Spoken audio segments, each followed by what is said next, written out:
Welcome to the Evolution of Immunity module. In this talk, we're going to learn about the protective defenses that have evolved in fungi.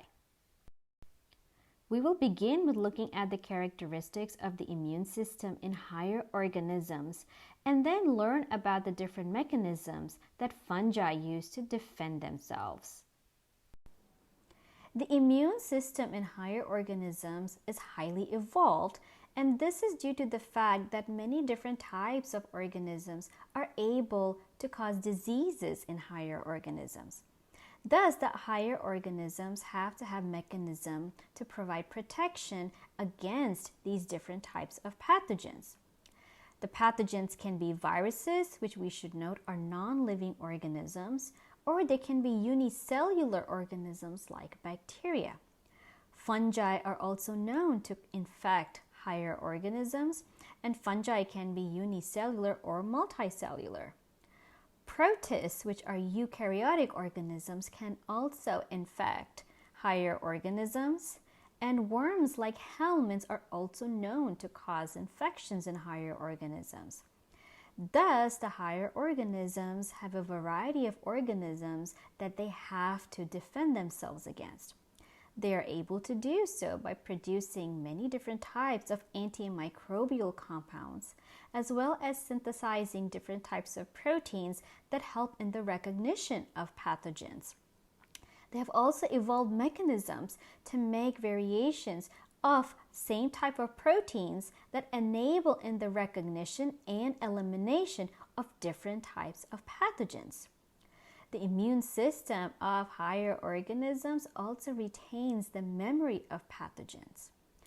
Thus, the immune system of higher organisms is a product of millions of years of evolution. In order to understand how such a complex system has evolved in higher organisms, let us first look at the different defenses that lower organisms or simpler organisms like prokaryotes and protists have evolved. Prokaryotes are the earliest living forms that evolved on Earth, and they can be grouped in the kingdom of eubacteria and archaebacteria.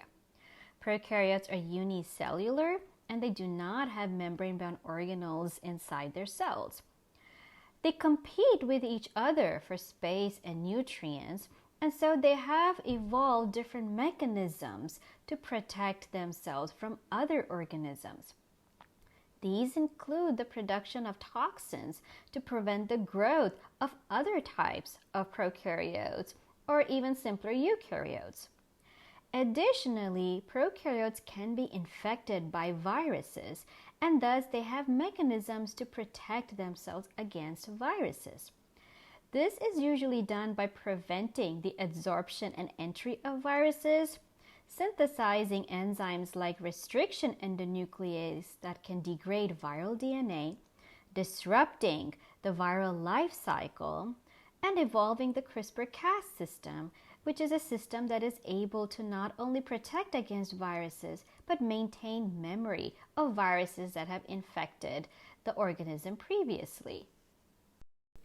After prokaryotes, protists evolved, which are eukaryotes that evolved from archaea. These organisms belong to the kingdom of Protista, which is the most diverse kingdom of life.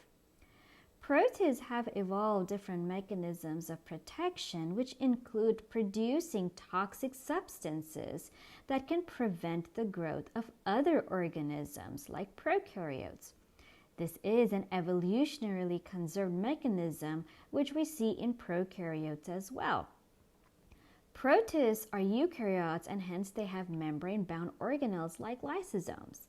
Lysosomes have hydrolytic enzymes that can be used to degrade and eliminate any type of microorganism that is inside the protist.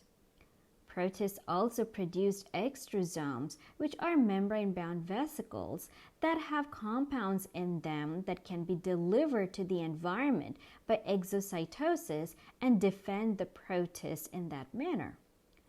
Protists also have the mechanism of RNA interference, which is similar to the CRISPR-Cas system found in prokaryotes that enable to protect the protists against viruses. Protists gave rise to organisms that belong to the kingdom of fungi. These organisms have a cell wall and are heterotrophs. Now, some of them, like yeast, are unicellular, but there are many more multicellular members, like the molds, which are still microscopic, and the mushrooms, which are more macroscopic. Now, fungi are more complex than protists and prokaryotes, and so they can be infected with a wide variety of organisms. Bacteria are able to infect fungi, and fungi defend themselves from bacteria by making toxic molecules. This is an evolutionarily conserved mechanism, and in the figure we can see that in some scenarios, these toxic molecules can be secreted into the environment. An ideal example of such a molecule are antibiotics. They can then interact with the bacteria and cause them to not proliferate or infect the fungus. Fungi can also be infected with viruses, and they have evolved multiple strategies to protect themselves. One of these strategies is RNA interference, which is also observed in protists. In this scenario, double-stranded RNA that enters the cell due to a viral infection or from the environment and hence is not part of the cell is recognized by dicer, which cleaves this double-stranded RNA to form small interfering RNA. The small interfering RNA are then recognized by the RISC complex, and they then are dissociated to form single-stranded small interfering RNA.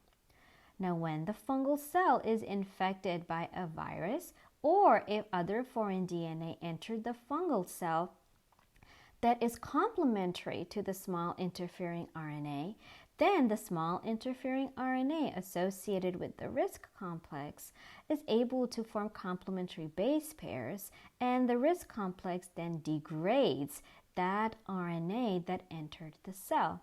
And this way, the viruses are unable to function in the fungi. Another way fungi are able to protect themselves from viruses is by making antiviral compounds. And in this figure, we can see some antiviral compounds that have been characterized and identified in fungi. Fungi can also be infected with other predatory organisms like worms or insects. And to protect themselves, they make toxic compounds that are inside their cells. Now, in this figure where the blue circle is depicted, we can see a fungal cell and we can see an organism that is now feeding on those fungal cells. In such a scenario, these fungal cells will start making toxic compounds which will be ingested by the predatory organism, and thus the predatory organism will no longer want to feed on the fungus. And this way, the fungus is able to protect itself. And so this is an example of how fungi are able to protect themselves from organisms that could be a lot larger than itself.